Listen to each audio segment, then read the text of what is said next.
The rain hadn't stopped for hours.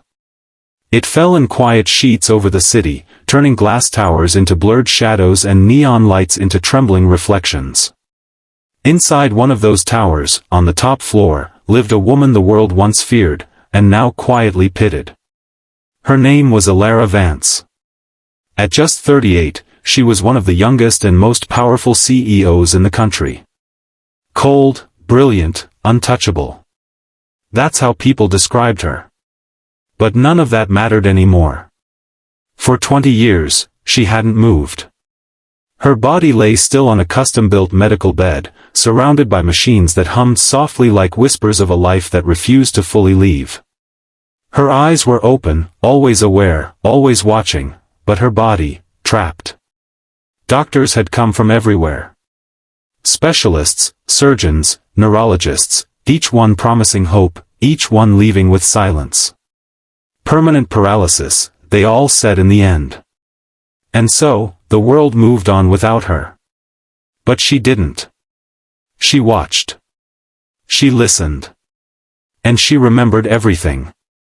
That evening, the storm grew worse. Thunder cracked across the sky as a small motorbike struggled through flooded streets below. Ryan Malik adjusted the food delivery bag on his back and wiped rain from his eyes. He was late. Just one more delivery, he muttered, glancing at the time. Then home. Home meant a tiny apartment. It meant his 7-year-old daughter, Alina, probably waiting by the door, fighting sleep just to see him return. Ryan wasn't supposed to be here. Once, he had worn a white coat. Once, he had stood in operating rooms, hands steady, saving lives. But life had a way of breaking things. A false accusation. A hospital scandal. His license gone overnight. Reputation destroyed. Friends vanished. Only his daughter remained. And so, the surgeon became a delivery driver. He stopped outside the towering building, staring up for a second. Luxury people, he sighed softly. Different world. He walked in. Inside, everything gleamed, marble floors, golden lights, silence that felt expensive. The receptionist barely looked at him. Penthouse. Delivery, Ryan said. She nodded, uninterested. Elevator. Top floor. The ride up felt too slow. When the doors opened, a quiet hallway stretched ahead, ending at a large door guarded by a nurse. Delivery, Ryan repeated. The nurse checked the order and opened the door slightly. Leave it here. But just as he stepped forward, something caught his attention. A sound. Not from the machines. From inside.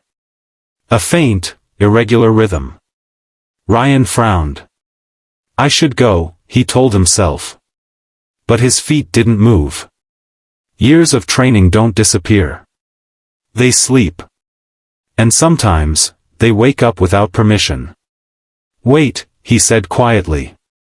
The nurse looked annoyed. Just leave. There's something wrong, Ryan interrupted, his tone suddenly firm. Different. The nurse hesitated. Something in his voice had changed. Reluctantly, she opened the door wider.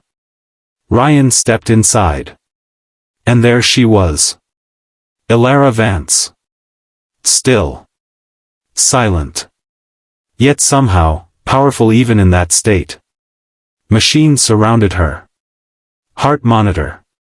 Neural sensors. Oxygen levels. All normal. But not to him. He walked closer, ignoring the nurse's protests. Sir, you're not allowed. Her breathing, Ryan said softly. It's off. The nurse froze. What? Ryan leaned in, eyes sharp now. This isn't standard paralysis. The nurse's expression hardened. Every top doctor in the country. Missed something, Ryan said quietly. Silence filled the room. For a moment, even the storm outside seemed to pause. Alara's eyes moved. Just slightly. Toward him. For the first time in years, something inside her reacted. "Who are you?" the nurse demanded. Ryan hesitated. Then answered simply, "No one." But his hands were already moving. He checked her pulse. Her reflex points. Subtle nerve responses others had ignored. "This isn't permanent," he whispered. The words hit the room like thunder. The nurse almost laughed. "Do you have any idea how many experts?" "They looked at the obvious," Ryan replied. "Not the cause." He stepped back. "I need her full history." "You need to leave," the nurse snapped. But before she could say more, a voice came from the door. "Let him continue." They both turned. A man in his 60s stood there, sharp suit, tired eyes. Mr. Vance. Her father. He had heard everything. 20 years, he said slowly, walking in. 20 years of failure. His eyes locked onto Ryan. "What do you see, that they didn't?" Ryan didn't answer immediately. He looked at Alara again. At her eyes. Still watching him. Still, waiting. "It's not her spine," Ryan said finally. "It's her brain signal pathways. They're blocked, not destroyed." The room went completely silent. "Blocked?" the nurse repeated. Ryan nodded. "Like a door that was never opened again." Mr. Vance's voice dropped. "Can it be fixed?" Ryan hesitated. Because he knew what that question really meant. Hope. Dangerous, fragile hope. "Yes," he said. Days passed. For the first time in 20 years, a stranger was allowed to try. Ryan didn't ask for money. He didn't ask for recognition. He only asked for time. And trust. Every day, after deliveries, he came back. Adjusting. Testing. Watching. Talking to her. "Your body isn't broken," he would say softly. "It's just, waiting for you." Everyone thought it was useless. Except Alara. Because for the first time, she felt something. A finger. Barely moving. But moving. The nurse gasped. Mr. Vance dropped his glass. "Did you see that?" Ryan didn't react. He just smiled faintly. Doors opening. Weeks later, the impossible happened. Alara spoke. Her voice was weak. Broken. But real. "Who are you?" Ryan looked at her. For a moment, everything, the past, the pain, the loss, felt worth it.